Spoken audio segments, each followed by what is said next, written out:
Hello, future officers. 17 June 2025 চনৰ daily current affair এনালাইচিছলৈ সকলোকে স্বাগতম জনালো। মাহিলী কেৱল মাত্ৰ 999 টকাত কম্পিটিশ্যন কেয়াৰে লৈ আনিছে আপোনালোকৰ বাবে অনলাইন গাইডেন্স প্ৰগ্ৰেম। যদিহে ইণ্টাৰেষ্টেড তেনেহ'লে 7002355399 যোগাযোগ কৰিব পাৰে। কণ্টেণ্টত কিছু নতুনত্বৰে কম্পিটিশ্যন কেয়াৰ আনপ্লাগড আৰু কম্পিটিশ্যন কেয়াৰ প্লাছ দুটি চেনেল আপোনালোকলৈ আগবঢ়োৱা হৈছে। আমাক সাবস্ক্ৰাইব আৰু ফলো কৰিবলৈ নাপাহৰিব। আহক আজিৰ মোষ্ট ইম্পৰ্টেণ্ট টপিকসমূহ আলোচনা কৰোঁ। প্ৰথমে ইণ্ডিয়া চাইপ্ৰাছ ৰিলেশ্যনৰ ওপৰত আলোচনা কৰিম। তাৰপিছত ATF টেৰৰ ফাণ্ডিং ৰিপৰ্টনো কি হয় চাম আৰু শেষৰটো নিউজ হৈছে operation true promise. India Cyprus relation. আমাৰ প্ৰধানমন্ত্ৰী নৰেন্দ্ৰ মোদীয়ে ইতিমধ্যে 23 বছৰৰ মূৰত চাইপ্ৰাছলৈ প্ৰথমবাৰৰ বাবে যোৱা দেখা পোৱা গৈছে। It's the first Indian PM চাইপ্ৰাছলৈ যোৱা। চাইপ্ৰাছ ক'ত আছে? মেডিটেৰেনিয়ান ৰিজনত আছে।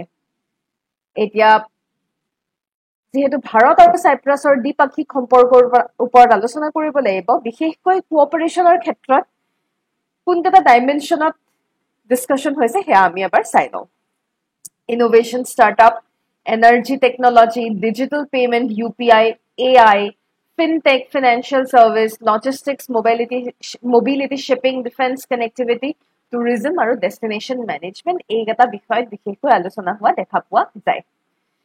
ইয়াৰ ভিতৰত আটাইতকৈ গুৰুত্বপূৰ্ণ এগ্ৰিমেণ্ট বুলি ক'লে NPCI আৰু ইউৰো বেংকৰ মাজত MOU চাইন হোৱা আমি দেখা পাওঁ।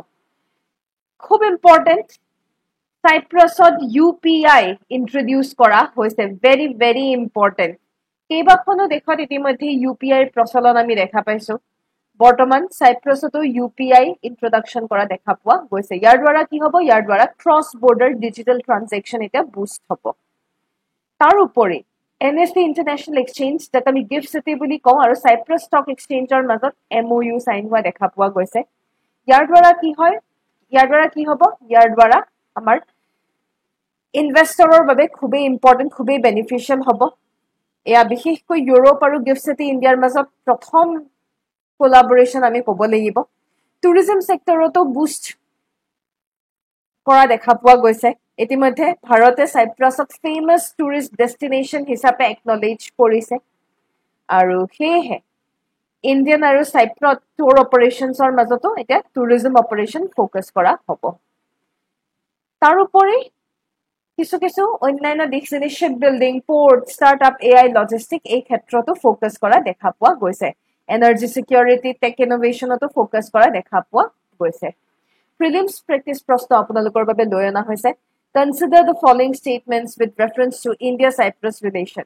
Cyprus is the first European country to adopt India's UPI for cross-border transactions. PM Narendra Modi is the first Indian PM to visit Cyprus since its independence in 1960.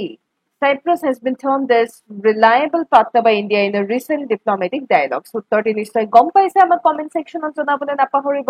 এইখিনিতে আপোনালোকক জনাই থওঁ যে কম্পিটিশ্যন কেয়াৰে ক্লাছৰুম গাইডেন্স প্ৰগ্ৰেম অফলাইন মাধ্যম যোগে আপোনালোকৰ বাবে আগবঢ়াইছে। যদিহে ইণ্টাৰেষ্টেড তেনেহ'লে অভাৰঅল হলিষ্টিক গাইডেন্সৰ বাবে আমাক তলত দিয়া কণ্টেক্ট নাম্বাৰটিত যোগাযোগ কৰিব পাৰে। ইয়াৰ পিছৰ ইম্পৰ্টেণ্ট নিউজলৈ আমি আহিছোঁ। FATF terror funding report. FATFে ইতিমধ্যে পেহেলগামৰ এপ্ৰিলৰ 22 তাৰিখে আমাৰ যি পেহেলগামৰ আক্ৰমণ হৈছিলে, পেহেলগামত যি সন্ত্ৰাস হৈছিলে, সেই পেহেলগাম সন্ত্ৰাসক কণ্ডেম কৰা, ক্ৰিটিচাইজ কৰা দেখা পোৱা গৈছে। And this is very significant, কাৰণ FATFে যোৱা 10 বছৰত এনেকুৱা মাত্ৰ 3টা কেছহে কণ্ডেম, ক্ৰিটিচাইজ কৰিছে, ইনক্লুডিং দিছ পেহেলগাম। ইয়াৰ দ্বাৰা তেওঁলোকে এখন ৰিপৰ্ট ৰিকগনাইজ কৰিব। ৰিপৰ্ট কি হৈছে? ৰিপৰ্টত তেওঁলোকে বিশেষকৈ কিহত ফ'কাছ কৰিব? ষ্টেট স্পনচাৰ্ড টেৰৰিজমক ফ'কাছ কৰা দেখুৱাব, বিশেষকৈ টেৰৰ ফাইনেন্সিঙৰ বাবে। For the very first time FATFে ষ্টেট স্পনচাৰ্ড টেৰৰিজম বুলি ক'লে আমি কি বুজো? ষ্টেট স্পনচাৰ্ড টেৰৰিজম বুলি ক'লে আজি কোনো এখন দেশ বা চৰকাৰ যদি টেৰৰ ফাইনেন্সত জড়িত হৈ থাকে, তাকেই আমি ষ্টেট স্পনচাৰ্ড টেৰৰিজম বুলি কওঁ। ষ্টেট স্পনচাৰ্ড টেৰৰিজমৰ সৈতে জড়িত ওপৰত কিছু ৰিপৰ্ট পাব্লিছ কৰা দেখা পোৱা যাব অলপমান আমি FATF ৰ ওপৰত আলোচনা কৰো FATF মানে হৈছে ফাইনেন্সিয়েল একচন টাস্ক ফোৰ্স 1989 ৰ G7 সামিট পেৰিছত যে G7 সামিট হৈছিলে তাতে FATF ৰ গঠন হয় ইটস এন ইন্টাৰগভৰ্নমেন্টাল বডি য'ত বিশেষকৈ ফোকাস কৰে আজি কলা ধন বগা কৰা যাক আমি মানি লন্ডাৰিং বুলি কওঁ টেৰৰ ফাইনেন্সিংৰ নিচিনা এনে ধৰণৰ যিবোৰ দুষ্কৃতিকাৰী সকলে য'ত ফাইনেন্সিং কৰি আছে এই ক্ষেত্ৰত FATF এটা চেক পইণ্ট ৰাখে সেক্ৰেটাৰিয়েট ক'ত আছে OECD হেডকোৱাৰ্টাৰ পেৰিছ তেওঁলোকে এখন গ্ৰে লিষ্ট আৰু ব্লেক লিষ্ট মেইনটেইন কৰে য'ত যিসমূহ দেশ এনে ধৰণৰ টেৰন ফাইনেন্সিংৰ সৈতে ৰিলেটেড সেই দেশসমূহক ব্লেক লিষ্ট আৰু গ্ৰে লিষ্ট কৰা দেখা পোৱা যায়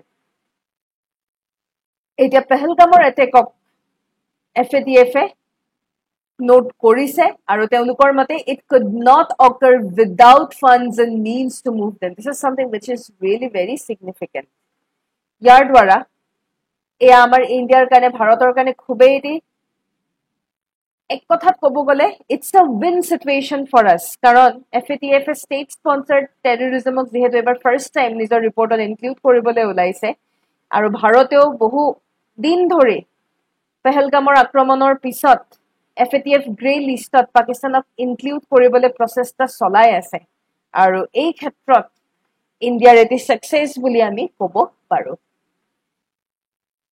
তাৰোপৰি FATF terror financing risk and context toolkit prepare কৰি আছে যাতে টেৰৰিষ্ট ফাইনেন্সিং এক্সাম্পলছ বিলাক তেওঁলোকে যাতে ভালদৰে যাতে showcase কৰিব পাৰে prelims practice প্ৰশ্ন FATF ৰ ওপৰত it's an intergovernmental body established under UNSC in 2025 FATF announced it would acknowledge state sponsored terrorism as a distinct source of terror financing only India's national risk assessment officially recognizes state sponsored terrorism as a key terror financing risk উত্তৰ দি আমাক comment সেকশনত জনাবলৈ নাপাহৰিব এখানে জনাই থওঁ যে প্ৰতি শনিবাৰে কাৰেন্ট এফেয়াৰ টেষ্ট এটি কণ্ডাক্ট কৰা হয় কেৱল মাত্ৰ 10 টকাত এই টেষ্ট লাভ কৰিবলৈ সক্ষম হ'ব সবিশেষ জানিবৰ বাবে তলত দিয়া কন্টাক্ট নম্বৰটি যোগাযোগ কৰিব পাৰে আৰু আজিৰ শেষৰ নিউজ হৈছে অপাৰেশন ট্ৰু প্ৰমিস 3 ইতিমধ্যে অপাৰেশন ৰাইজিং লায়নৰ ওপৰত কালি আমি আলোচনা কৰিছিলো যে